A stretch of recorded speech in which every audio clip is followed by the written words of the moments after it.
Hello, Pro. Topic of this day is patterning letter.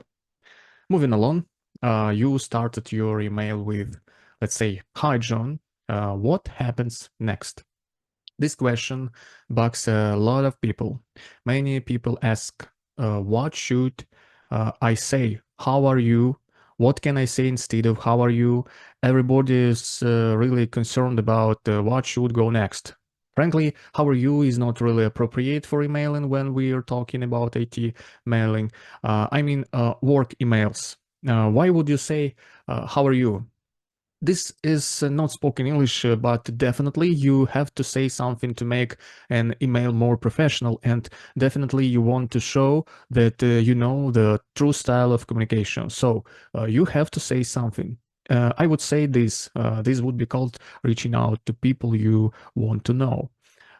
For example, on a Monday morning, you want to know, so you can say something like, "I hope you had a great weekend." Or if you want to be more neutral, there is a very cool phrase that I love using. "I hope this message finds you well." You can also say something like, "I hope you are well," or "I hope you are doing great," and then you move on the main subject of your email. But I would say that this phrase is quite important.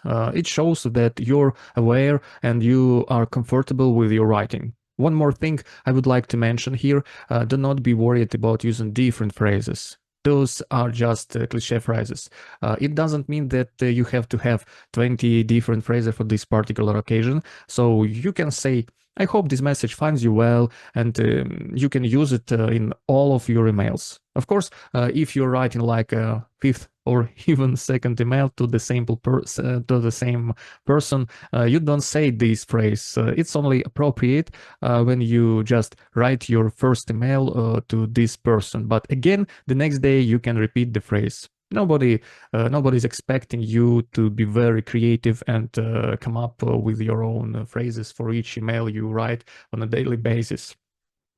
You reached out to your recipient. Now what happens?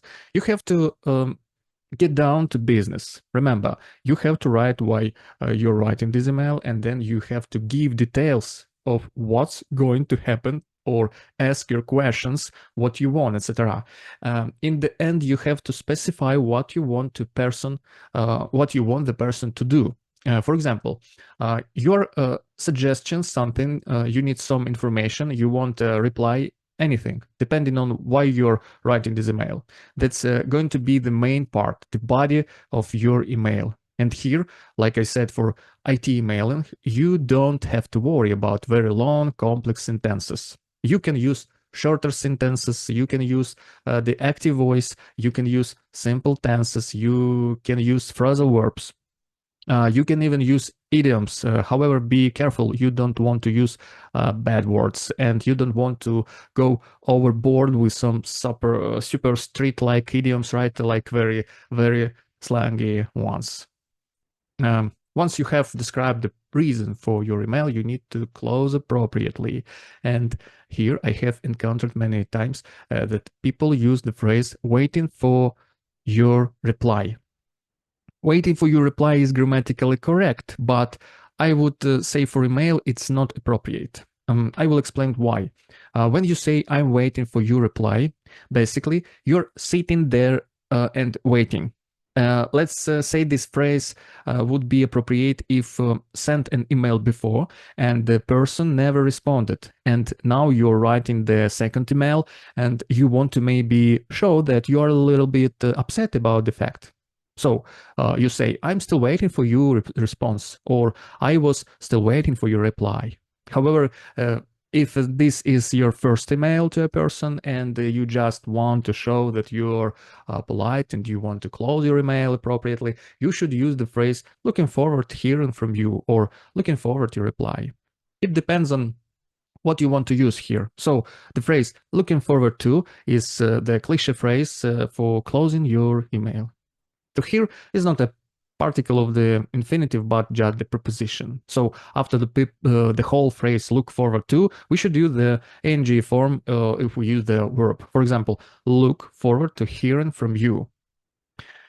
But if you want to use just a noun, you can say look forward to your reply.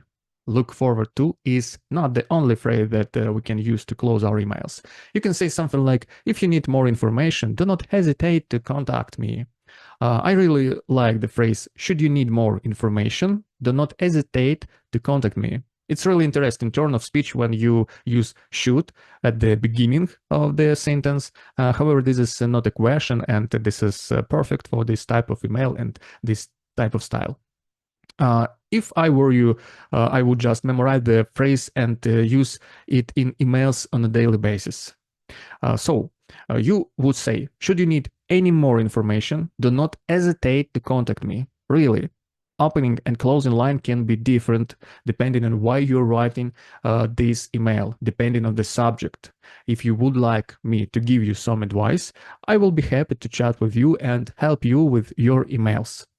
And don't forget to follow my channel, click ring bell, click like, and remember that for software engineers, English is the second important thing after language knowing.